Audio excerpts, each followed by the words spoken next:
My mother made a choice before I was even old enough to understand. And it destroyed everything I thought I knew about my life. I don't know exactly when I started feeling like something wasn't right in my family. Maybe it had always been there, woven quietly into the rhythm of our days, like a faint noise you learn to ignore until suddenly you realize it never stops. I grew up in a house where silence was normal, where questions were considered unnecessary, and where everyone seemed to know their place, except me.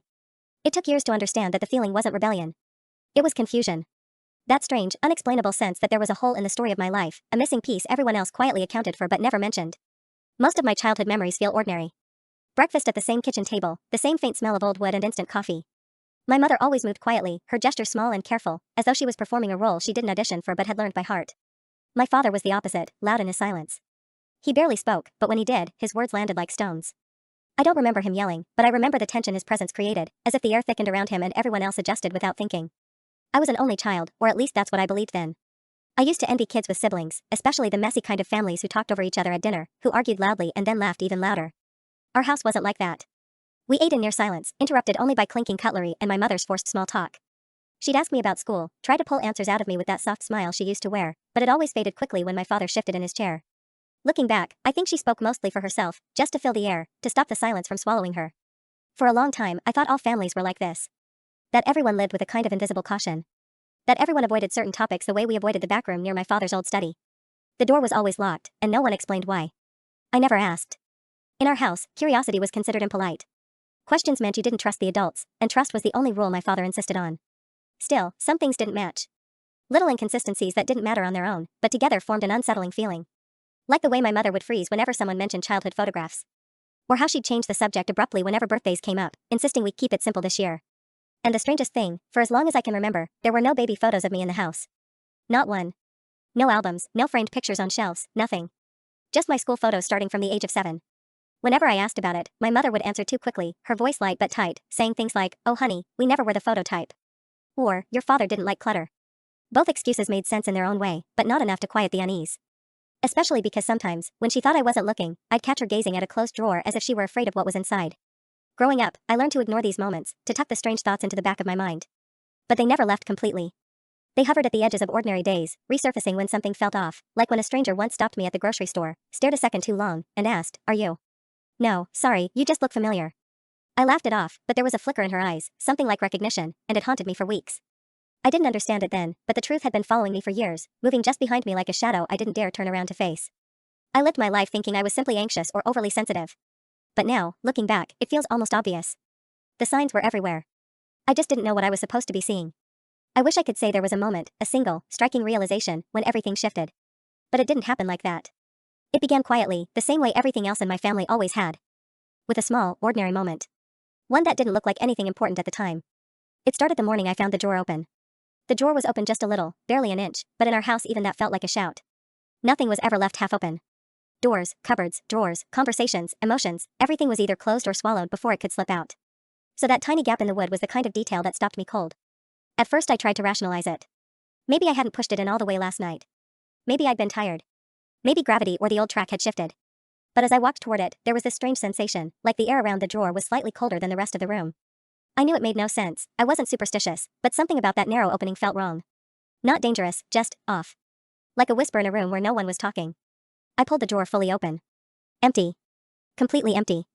That was impossible. I knew what belonged in there. Old warranties, random receipts, dog-eared manuals, the kind of dusty paperwork every house accumulates and pretends is important. Just last night the drawer had been stuffed, practically jammed. Now the wood looked wiped clean, unnaturally bare. Not just emptied, cleared out, as if someone had deliberately erased what used to be there. My chest tightened with a slow, creeping unease. Not fear exactly, but the kind of feeling you get when you sense a pattern shifting around you. Someone had gone through our things. Someone had made a choice. And in this house, choices made in silence were always the ones that mattered most. I heard water running in the kitchen. My mother was home, unexpectedly. She almost never worked from home, and on weekdays she was always gone before I woke up. But that morning, I'd found her in the kitchen wearing the robe she only wore on Sundays, quietly rinsing dishes that didn't need rinsing. The water shut off the second I stepped inside. That was the first sign something was wrong.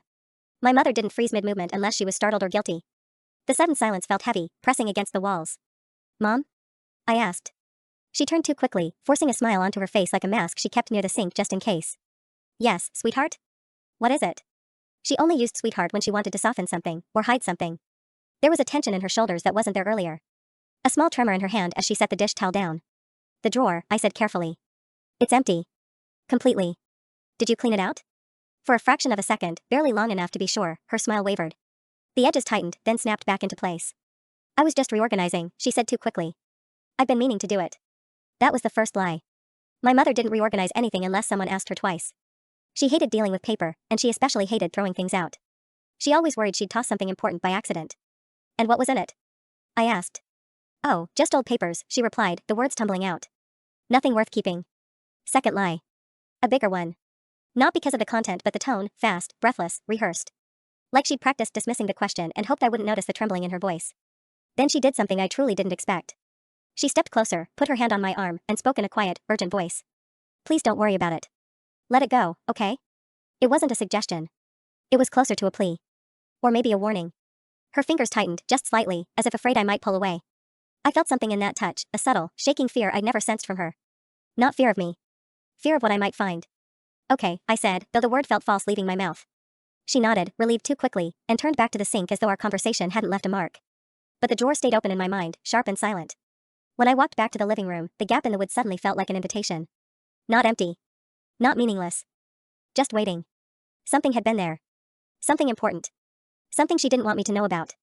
And for the first time in my life, I felt the urge to disobey the one unspoken rule of our house. Don't ask questions. Because something had shifted. Something had started. And whatever was missing from that drawer wasn't gone. It had been removed. Deliberately. I told myself I wouldn't think about the drawer again, but of course that was impossible. I tried to go about my day like it hadn't happened, but everything I looked at, the shelves, the hallway, the old framed prints on the wall, suddenly felt suspicious. Not because there was anything wrong with them, but because everything seemed too normal. Like the house was performing for me, trying to convince me that nothing had changed. But something had. I had changed. Or maybe I'd finally stopped ignoring what had always been there. I went to my room and closed the door, trying to steady myself. I didn't want to jump to conclusions. People reorganize things. People throw out paperwork. People make mistakes and leave drawers open. That's all it was supposed to be. Just a normal, unimportant morning. But my mother's reaction wouldn't leave my mind. The way her face tightened, the way her voice shook for a split second, the way she touched my arm as if I were about to walk into a fire she couldn't warn me about. Why would she be afraid of a drawer? I sat on the edge of my bed, elbows on my knees, hands pressed together like I was praying without realizing it. My mind kept circling the same questions, spiraling deeper and deeper until I wasn't sure if I was imagining the tension or finally noticing it. What had been in that drawer? Why did she clear it out? Why today? Why so early in the morning? Why lie about it? And then there was the memory, faint, flickering, of her staring at that particular drawer years ago, thinking I wasn't looking. Back then I didn't question it. Now it hit me like a delayed punch. She was guarding something. Part of me wondered if I was making too big a deal out of this. But the bigger part, the one that had grown up swallowing questions, whispered that I wasn't wrong. That this wasn't the first time things had gone missing. That drawers had been reorganized before. That rooms had been locked without explanation. That stories about my childhood had always sounded strangely rehearsed. Someone once told me that the truth doesn't come in one piece. It arrives in fragments, scattered across your life, and only when you're ready do they start arranging themselves into something recognizable. I didn't feel ready. But the pieces were moving anyway. I found myself staring at the floor, at the old scratches on the wood I'd memorized years ago. For a long moment, I just sat there listening to the distant clatter of dishes in the kitchen, to the hum of the refrigerator, to the quiet tension that seemed to pulse through the walls. Then I heard footsteps. Slow. Careful. Moving down the hallway toward my room. My heartbeat picked up, not out of fear but out of anticipation, a strange, sharp instinct that something was about to be said or done. A soft knock. Can I come in? My mother asked. Her voice was calm. Too calm. Like she'd practiced it. I swallowed. Yeah. She came in, closed the door gently behind her, and stood there for a moment with her back against it. She didn't look at me right away. Her eyes were fixed on the floor, on anything but my face. Her robe was still tied loosely around her waist, damp from dishwater. Her hair was tucked behind her ear the way it always was when she was trying to pretend she wasn't anxious. I shouldn't have snapped, she said softly. I'm sorry. You didn't snap, I replied. You just sounded worried. She nodded slowly, her throat tightening, her lips pressing together in that way they did when she was fighting back something she didn't want to say. I'm not worried, she whispered, then added, I just want you to trust me. That word again. Trust. The same word my father used in a way that felt like a command. The same word my mother used in a way that felt like a plea. I do trust you, I said, but she shook her head before I even finished speaking. No, she murmured. You don't. Not about this. There was a tremor in her voice, small but unmistakable. It cracked the composure she'd been holding onto. Mom, what was in the drawer? She froze. Her shoulders rose, held still as if even breathing might shatter something fragile inside her. She didn't answer. She didn't even shake her head. She just stood there, suspended in silence, like someone caught between two truths. Then finally, she looked at me. Really looked. Her eyes were glossy, reflecting not just fear but regret. There are things in this house, she said quietly, that your father and I never wanted you to see. My stomach dropped. What things? She opened her mouth. Closed it. Swallowed. I shouldn't have touched the drawer, she whispered. I panicked. I thought I had more time. More time for what? I stepped closer. Mom, what's going on? For a moment she looked like she might tell me everything. Her lips parted, her breath trembling. But then something, a sound, a memory, a fear, ran through her expression and she backed away slightly. I can't, she said. Not yet. The words felt like a door slamming shut. Why not? Because once you know, she whispered, you can't unknow it. And with that, she turned and left the room before I could ask anything else, closing the door behind her with the softest click I'd ever heard. The drawer had been empty. But the silence afterward wasn't. It was full. Full of everything she wouldn't say. Full of everything I wasn't supposed to find out. Full of the truth moving closer. I didn't go after her. I wanted to, every instinct in me screamed to follow her down the hall, to force whatever confession she was holding back. But something in her voice, that raw tremble, kept me in place. It wasn't resistance. It was fear. Not of me, but of what might happen if she said too much. So I stayed in my room, staring at the door she'd closed behind her. I listened to her footsteps fade down the hallway, slower than usual, almost dragging. Then silence. The kind of silence that fills a whole house, settling into the walls like dust. I don't know how long I sat there, but eventually the stillness became suffocating. I needed air. Needed to move before the question swallowed me whole. I went back to the drawer. It looked the same as before, slightly open, empty, innocent if you didn't know better. A normal piece of furniture in a normal living room. But when I crouched down again, something hit me. A scent. Faint, almost undetectable, but familiar. A mixture of old paper, perfume, and something metallic. I leaned in closer. The scent wasn't coming from the drawer itself. It drifted from the back panel, specifically from a thin gap between the wood and the bottom of the cabinet. I touched the panel lightly, and it shifted under my fingers. My heart kicked hard. There was a false bottom. I hadn't known the drawer had one. But someone had. Someone who emptied it, then panicked, then tried to hide that panic behind a smile that didn't fit her face. I hesitated. Not because I was scared of what I might find, but because I realized something important in that moment. Whatever my mother had been protecting all these years wasn't small, wasn't trivial, wasn't some embarrassing family memory. It was big enough to keep hidden behind layers of silence, lies, and now carpentry.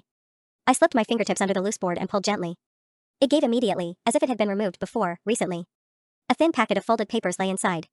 Not many. 10 sheets maybe. The edges were yellowed, but the folds looked newer. Someone had handled them not long ago. I took the packet out and closed the false bottom reflexively, as if someone might walk in and catch me. My hands were shaking, not violently, just enough to make me aware that something irreversible was happening. I unfolded the paper slowly, careful not to tear anything. The top page wasn't a document. It was a photograph. A photograph of a baby. No. Not a baby, an infant. Wrapped in a white blanket. Face scrunched as if mid-cry. The picture was old, printed on glossy film paper that had faded at the edges. My breath caught because there was no caption, no date, no identifying marks, just the baby itself, and the uncomfortable shock of recognition. The eyes. Even newborn, they looked like mine. I stared at the picture until my pulse steadied into a thin, trembling line inside my chest. Then I slipped it aside and looked at the second page. Another photograph. This one showed my mother holding the same baby, but she looked younger. Much younger. Her hair was darker, her face softer, untouched by the tension that always lived behind her eyes now. She was sitting on a hospital bed, smiling in a way I've never seen, not once in my entire life. But she wasn't looking at the camera. She was looking at someone beside it. Someone I couldn't see. I flipped to the next sheet. A hospital discharge form. My mother's name in small typed letters. A date. A ward number. But something was off. The year. It didn't match my birth year. It was 2 years too early. I felt my stomach twist, a slow turning motion like sinking into cold water. I checked again, tapping my finger against the date as if the numbers might rearrange themselves if I pressed hard enough. But they didn't change. The discharge form said she'd given birth 2 full years before the year I've always known as my own. My throat went dry. I tried to swallow but couldn't. A third photograph slipped out from the stack and fell to the floor. I picked it up with numb fingers. This one wasn't of a baby. It was of 2 toddlers. Standing side by side in a park, holding hands, both with dark hair, both looking maybe 2 or 3 years old. The sun lit them from behind, casting a warm glow around their small bodies. They looked familiar in a distant, unsettling way. Like looking at a memory I couldn't possibly have. One of them had my eyes. But so did the other. I flipped through the papers again, desperate for context, for a name, for anything. But there were no captions. No dates on the photos. Just that single discharge form. No name for the child attached. No father listed. Just my mother's maiden name and a time that shouldn't exist. I sat back on the floor, the photograph of the 2 toddlers resting in my lap. My breathing came shallow and shaky. This wasn't a mistake. This wasn't a misunderstanding. This was deliberate. Something had been hidden for decades. A birth. A child. Maybe 2. And none of them were me. At least, not the version of me I thought I was. I didn't hear my mother come back down the hallway. I only realized she was there when her quiet voice broke the air behind me. You weren't supposed to find that. I froze at the sound of her voice. It wasn't raised, but it carried something sharper than anger, a kind of defeated dread. I turned slowly, still holding the photograph of the two toddlers between my fingers. My mother stood in the doorway, her silhouette framed by the hallway light, hands hanging uselessly at her sides. For a moment she looked smaller than I'd ever seen her. Younger, too. Or maybe just more human. She stepped inside, closing the door behind her with a soft click. "Put those back," she whispered. I didn't. I couldn't. My body refused to obey the kind of rules that had shaped my entire life. "What are these?" I asked, my voice rough. "Who are they?" Her eyes flicked to the photos in my lap, then away. She didn't move closer. She didn't try to take them. She just stood there, paralyzed by the weight of the moment. "I told you I needed more time," she said quietly. "I didn't want it to happen like this." "Mom, this," I lifted the hospital form, pointing at the date, "this doesn't make sense. This is 2 years before I was born. You were already discharged. So who is this?" Silence. A long, suffocating silence. My mother's breathing hitched. She pressed her lips together hard, like someone trying to keep a scream inside. "I shouldn't have hidden it," she whispered. "But your father insisted. And for a while I convinced myself he was right." "About what?" "About hiding an entire birth? About photos of children who looked like me?" "Mom," I tried again, softer this time, "please just tell me the truth." She shook her head. "If I start, I don't know how to stop." "Start anyway." Her eyes snapped to mine, and for the first time I saw anger surface, not at me, but at herself. Or at memories she'd buried so deep they were burning their way back up. "You don't understand the damage this can do," she said. "Digging this up, it doesn't help anyone." "I think it helps me," I fired back, the frustration finally rising in my chest. Her expression collapsed into something brittle. "You think that now. But you don't know what you're asking." I took a few steps toward her, holding the photo of the two toddlers up like evidence. "Who are they? Why do they look like me?" She squeezed her eyes shut. "Please don't." But the dam was already cracking, and I realized she wasn't just afraid of the truth, she was afraid of reliving it. "You said there were things you and Dad didn't want me to see," I said. "Why? Because you thought I couldn't handle it? Or because you didn't want to?" Her eyes opened, glossy and full of something between shame and heartbreak. "You were never supposed to carry this," she murmured. "It wasn't yours to carry." "But I am carrying it," I said. "I've been carrying it my whole life. I just didn't know what it was." That struck something in her. She flinched, like the words hit a place she'd spent years avoiding. She turned away, pacing once, twice, rubbing her hands together. Then she stopped and looked at me with a kind of sorrow that made my stomach knot. "There were twins," she said. The world seemed to contract around that sentence. Twins. The word hit like a cold shock, and suddenly the photo in my hand felt heavier. The two toddlers holding hands. The identical eyes. The matching expressions. I stared at the picture again, but this time I didn't feel confused. I felt something closer to recognition. "But," my voice faltered. "Then where?" "Gone," she whispered. "Not dead." "Not exactly. Just, taken from us." I felt the air leave my lungs. My mouth went dry. "Taken? By who? Why?" She shook her head helplessly. I shouldn't be the one telling you this." "Your father." "My father?" I cut in. "What does he have to do with any of this?" Her silence told me everything. Everything and nothing. She wrapped her arms around herself, as if she were cold. Or as if she were bracing against memories she wished she'd left buried. "You don't understand your father," she said softly. "You never have. And that's my fault. I shielded you from parts of him." "Parts like what?" I demanded. "Parts that let a child get taken? That let a twin disappear? What does that even mean?" Her breath trembled. "Not let. Chose." The floor under me felt unsteady, as if the entire house had tilted. Chose. A word capable of reshaping everything I thought I knew about the man who raised me. "Mom," I said slowly, "what did Dad choose?" She stepped back, shaking her head, tears forming. "I'm not strong enough to go through this. Not today." "You don't have a choice," I said, not harshly, but firmly, because the truth had already broken the surface. "You've been drowning in this alone for years. Let me help. Let me at least understand." She covered her face with her hands. A soft, broken sound escaped her throat, almost like a sob but not quite. "You think understanding helps," she whispered. "But once you know what he did, once you know why, you won't look at either of us the same." "Mom, I think I stopped seeing the two of you the same the moment I opened that drawer." Her hands dropped, revealing a face full of raw defeat. Then she said the words that changed everything. "He made me choose which child to keep." My heart stopped. I couldn't breathe. I couldn't think.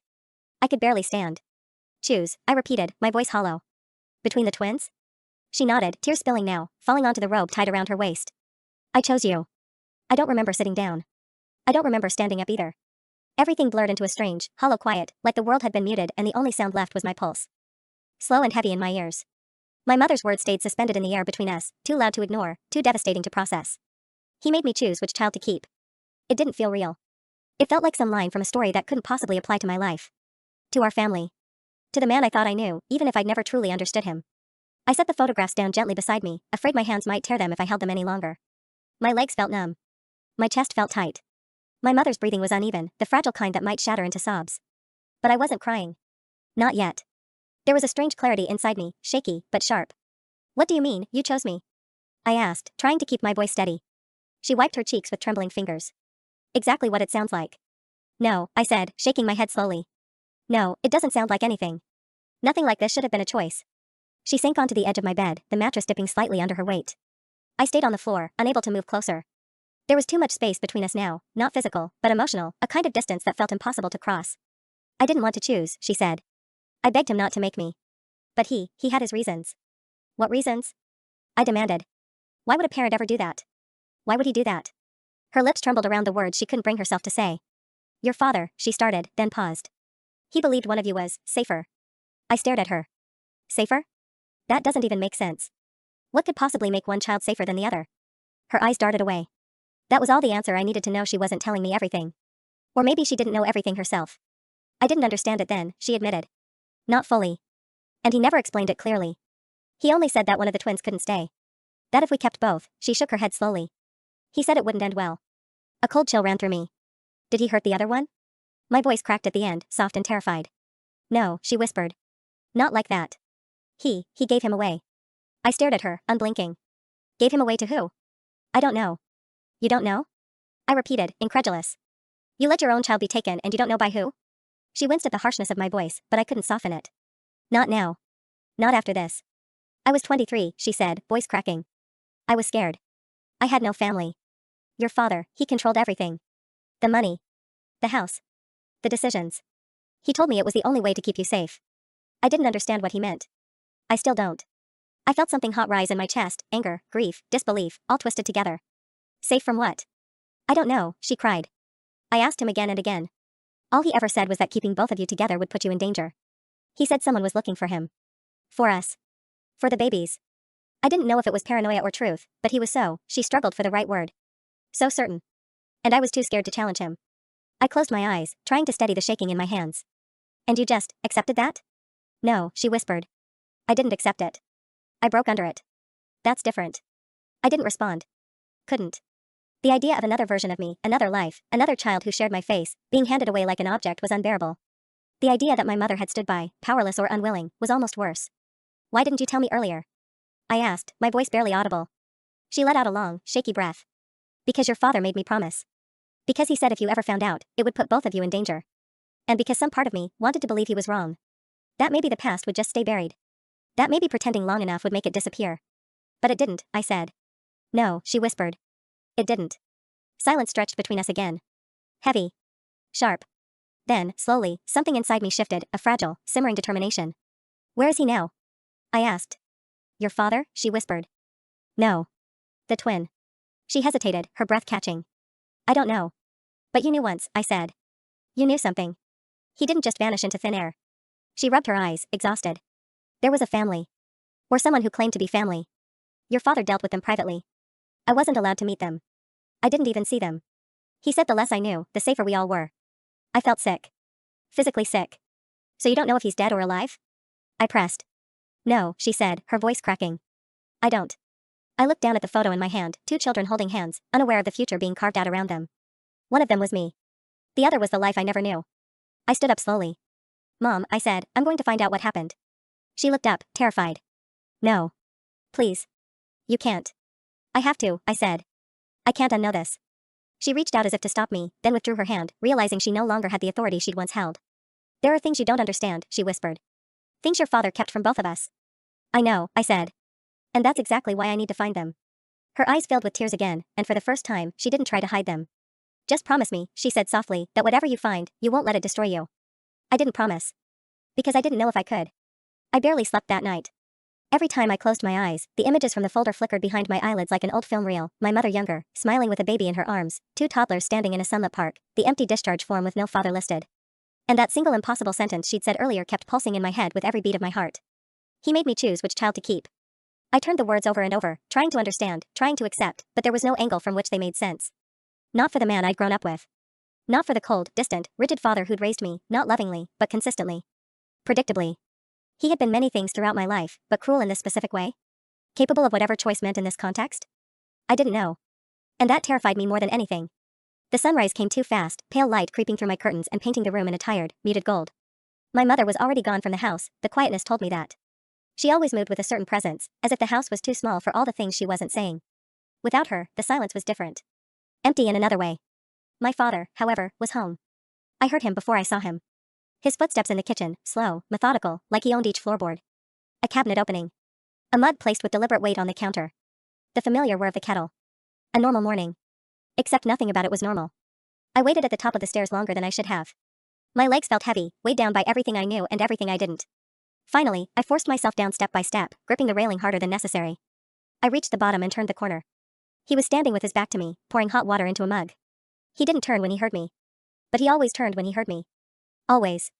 Morning, he said, his voice flat, controlled. Morning, I answered, though it felt like the word got caught on the way out. He turned then, and his eyes landed on me with the same unreadable expression he'd worn all my life. A gaze I'd mistaken for indifference, when now it looked more like calculation.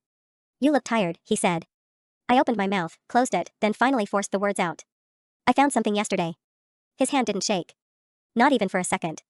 He lifted the mug, took a slow sip, and set it back down with a quiet click. Only when the sound faded did he speak. What did your mother tell you? The question didn't surprise me. What surprised me was the tone, calm, steady, not curious but prepared. As if he'd rehearsed this moment for years. She told me about the twins. His jaw didn't clench. His breathing didn't change. He didn't blink any slower or faster. He just stared at me with eyes that felt colder than the morning light. I see, he said simply. That was it. No denial. No shock. No confusion. I felt heat rise in my chest. Is that all you have to say? I see. What would you like me to say? He asked. The truth, I snapped. He sighed, a quiet, measured exhale. Your mother should not have shown you those papers. She didn't show me, I said. I found them. Hidden. In a false drawer. This time something flickered across his expression, not guilt, not fear, but irritation. Mild, almost bored irritation, like I'd found a present before Christmas morning. You went looking, he said. I opened a drawer, I shot back. That's not the same thing. It is, he replied without hesitation. Curiosity is a dangerous thing in this family. My blood turned cold. Dangerous how? He didn't answer. Instead, he stepped closer, his presence filling the space the way it always had, quiet, heavy, pressing. I didn't step back, but I felt myself wanting to. You are upset, he said calmly. That is natural. You have been shown something you were not ready to understand. I understand enough, I said. You made her choose. You made her give up one of your children. One of your sons. Not give up, he corrected sharply. Protect. Protect from what? I yelled, louder than I intended. He held my gaze for a long moment, and when he finally spoke, his voice dropped to a level that sent a tight shiver down my spine. From a mistake. There was something in the way he said it, flat, emotionless, that made my skin crawl. A mistake? I repeated. A child isn't a mistake. His expression stayed dead calm. Some children are. I felt like I'd been punched. What the hell is that supposed to mean? He didn't answer. Instead, he picked up his mug again and walked past me, his shoulder brushing mine just enough to remind me exactly who held control in this house for so long. But something had changed. And he felt it. And I felt it. Just when he reached the doorway, he paused and turned slightly, just enough for me to glimpse the side of his face. You cannot fix what happened, he said. And you cannot find what has been gone for so long. He walked away before I could respond. But he was wrong. Because the moment he said those words, something inside me hardened, something sharp, determined, unbreakable. I wasn't going to stop. Not until I found out exactly what he meant. Not until I knew who my twin was. And why he had been taken. And for the first time, I realized something else too. My father wasn't afraid of losing control. He was afraid of me finding the truth. For the rest of the morning, I couldn't stand being in the same house as him. Every sound he made, the mugs, the creak of his chair, the low hum of his voice on some work call, felt like pressure against my skull. So I left. No plan, no destination. I just walked until the cold air bit at my fingers and the numbness in my chest began to feel slightly more bearable. But walking aimlessly only carried me so far. The truth wasn't going to come find me. If I wanted to understand who I was, who I actually was, I had to start somewhere. So I went back to the place where things that mattered always hid. Home. My father was gone when I returned. His car was missing from the driveway. The house felt different without him, not safer, exactly, but less charged. The air wasn't heavy anymore. It felt breathable.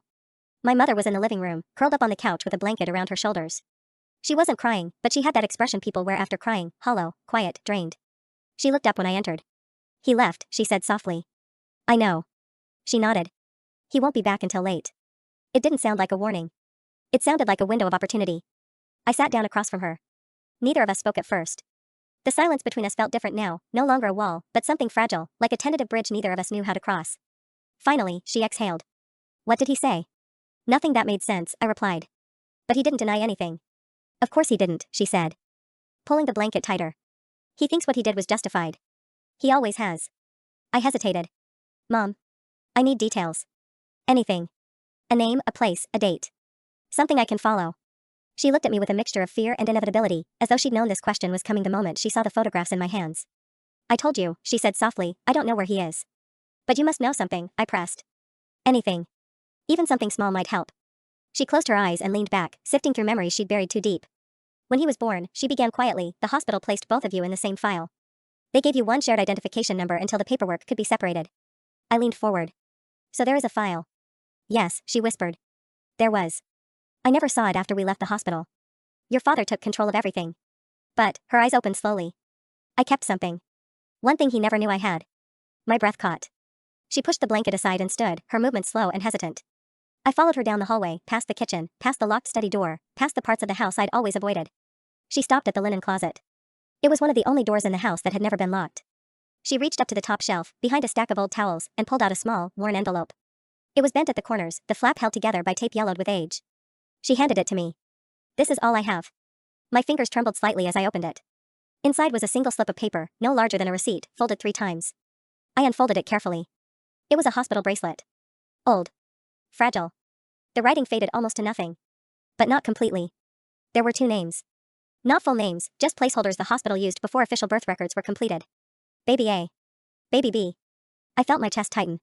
The letters were smudged, but still visible. Next to Baby A, my mother's maiden name. Next to Baby B, the same name. But Baby B had something extra. A handwritten note beside it. A single word. Transferred. The room spun slightly. Transferred where? My mother shook her head. I don't know. The nurse said another ward. Your father said another facility. Later he told me not to ask again. Her voice grew small. So I didn't. I swallowed hard, feeling the bracelet's brittle edges dig into my fingertips. And why did you keep this? She hesitated. Because one day I thought, maybe you'd ask. I folded the bracelet back into the envelope, but something caught my eye. Another slip of paper inside, almost invisible, thin as tissue. I pulled it out. A discharge document fragment. Just one line remained, torn from a larger sheet. Transferred to. The rest was ripped cleanly. But at the bottom corner, stamped faintly in blue ink, was a partial name of a facility. Not enough to recognize, but enough to be searched. A few letters. A fragment of a location. A piece of a word that might lead somewhere. My mother saw the realization forming on my face. Please, she whispered, her voice trembling, don't go looking for him. Some truths don't want to be found. I slipped the paper back into the envelope. Maybe not, I said quietly. But I do. Her eyes filled again, but she didn't argue. Maybe she knew she couldn't. The past wasn't buried. It was waiting. And for the first time, I had a direction. I didn't open the envelope again for hours. I kept it with me, tucked inside my jacket pocket, but I couldn't bring myself to look at it. Everything inside felt too heavy, too fragile, too full of implications I wasn't ready to sort through. Instead, I wandered the house, drifting from room to room like a stranger in a place I'd lived my entire life. Every familiar object seemed different now, my childhood photos, the old furniture, my father's study door. All of it was part of a story I'd only heard half of. Or less than half. Maybe none at all. I wasn't sure anymore. By afternoon, my mother had retreated to her bedroom. She didn't close the door all the way, but she didn't come out either. I heard her moving softly. Slowly, like her body was carrying a weight she'd never put down. I stayed downstairs, sitting on the living room floor with the envelope between my knees. The partial hospital name was like a small, glowing ember in the ashes of everything I thought I knew. A fragment, just a few letters, but it was enough to pull me forward. Eventually, I pulled out my phone. I typed the visible letters into a search bar, trying every possible combination. Sometimes hospitals changed names, merged, shut down, sometimes they left traces in old registries or archived news articles. I refined, reworded, adjusted the query again and again until something finally appeared, an old facility, closed more than a decade ago. The name wasn't identical, but it matched the pattern. The location lined up. And the dates didn't contradict anything. It wasn't proof, but it was a path. A path no one wanted me to walk. I stared at the results, my thumb hovering over the map view. The facility was only an hour away. A straight drive, no complicated turns. Too close, I realized. Far too close for something that had shaped my entire life without my knowledge. When I looked up, I realized the house felt silent again. My father wasn't home, but it felt like he was watching anyway, his rules, his authority, the invisible weight he left behind. Maybe that's why I went to the kitchen then. I needed water, or movement, or something to anchor myself before the walls closed in on me. As I opened the fridge, a small drop of something cold spilled onto my hand. I looked down, confused. The fridge was clean. But the shelf under the top compartment had a smear of condensation. No, not condensation. Something else. A faint, sticky line. Like glue. And then I remembered something strange from years ago, my father always warning me to stay out of the upper shelves. He said they were unstable. But the shelf wasn't unstable. It was just, sealed. Hidden. I crouched down and lifted the bottom edge of the plastic tray. It resisted at first, as if there were something behind it. I pulled again, harder this time, and the tray popped out with a soft snap. Behind it was a small metal box. Not large, big enough to hold papers, or photographs, or maybe jewelry. The latch was old. There was no lock, but the lid seemed stiff. I pulled it open with careful fingers. Inside were letters. Dozens of them. Folded neatly. Some in envelopes, some loose. All addressed to the same name. My father's. But the return address. My heart hammered. It wasn't from my mother. It wasn't from anyone I knew. It wasn't even from our town. The return address belonged to the old facility. The one I had just found online. All the air left my lungs. I lifted the first letter, my fingers trembling. The handwriting was careful, almost formal. I opened it slowly, afraid the paper might crumble. There was only one sentence inside. Requesting update on Child B. A chill went through my spine. Child B. My twin. I pulled out another letter. Same format. Same handwriting. Same plea. Any change in placement? Please advise. Another. And another. All asking about the child my father insisted had been taken for our safety. All unanswered. All sent to him directly. A wave of nausea hit me. I gripped the counter to steady myself. This wasn't someone dangerous. This wasn't someone my father needed to protect us from. This was someone trying to find him. Someone who wanted information. Someone who cared enough to keep writing. Someone who wasn't a threat. Someone who probably wanted their child back. I sank onto the kitchen floor, the letters spread out around me like pieces of a broken timeline. The story I'd been told, about danger, about choices, about safety, crumbled in my hands. My father hadn't been protecting us. He'd been avoiding them. Avoiding responsibility. Avoiding the truth. Avoiding the people who wanted answers just as much as I did. For the first time in days, something inside me shifted away from fear. Not toward certainty, but toward clarity. Toward understanding the shape of what had been hidden. Toward a fragile, painful kind of peace that comes from finally seeing the outline of something. Even if the details are still blurry. Someone out there knew what happened to my twin. Someone had been searching. And now, so was I. The letters stayed spread across the kitchen floor long after the initial shock faded. I don't know how much time passed. Minutes, maybe an hour. Eventually the light shifted across the tiles, turning pale afternoon into something softer, dimmer. Shadows crept into the corners of the room, making everything feel quieter, as if the house itself were holding its breath with me. One truth had become impossible to ignore. Someone had been looking for my twin. And someone had been hiding him. When I finally stood, I felt different. Not calmer, not exactly, but steadier. I gathered the letters one by one, placing them gently back inside the metal box. I didn't want my father to find them missing yet. Not until I understood enough to confront him. The envelope with the hospital bracelet went into my pocket. That was mine. It always had been, even before I knew it existed. I went outside for air. The sun was low, dipping behind the row of trees across the street.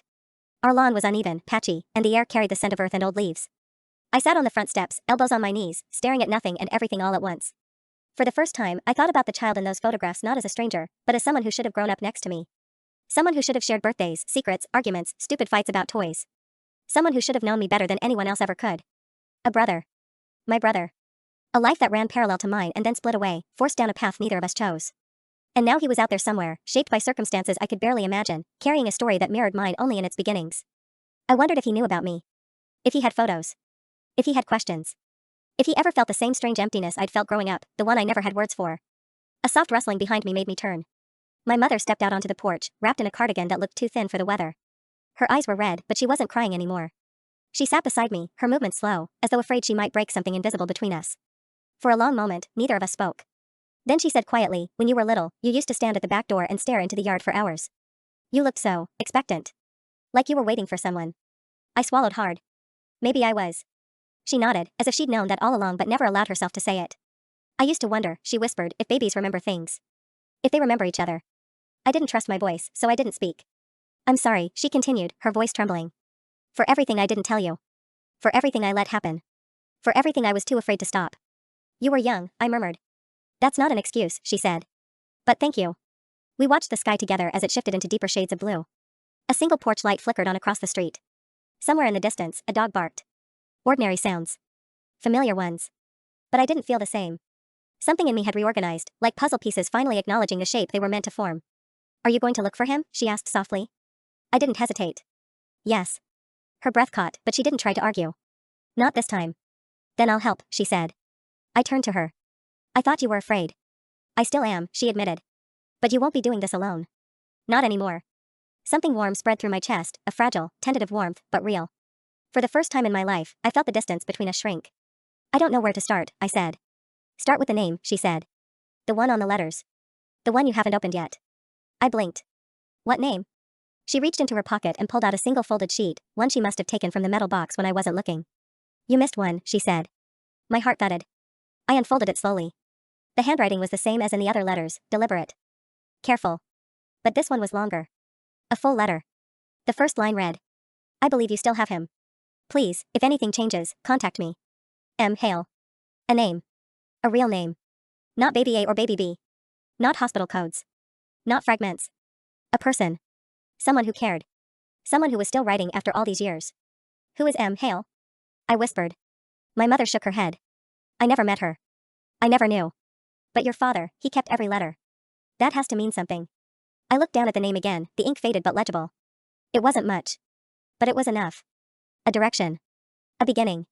The fear inside me didn't disappear, but it softened around the edges. It wasn't what led me anymore. Curiosity had taken its place. Determination too. And something deeper, something that felt a lot like hope. I stood. My mother stood with me. The house behind us felt different now. Less like a cage, more like a place where the truth had finally been allowed to breathe. I don't know what I'm going to find, I said quietly. She nodded. I know. But I need to find it. I know that too. A single porch light flickered again across the street. The night deepened around us. And for the first time, I felt like I wasn't alone in the story anymore. I had my mother beside me. I had the truth in my pocket. And somewhere out there, I had a brother. Maybe he didn't know I existed. Maybe he'd given up hope long ago. Maybe he'd been searching too. But now, at last, we were both moving toward the same truth. And I was ready to meet him. Whoever he had become. Whatever it would cost.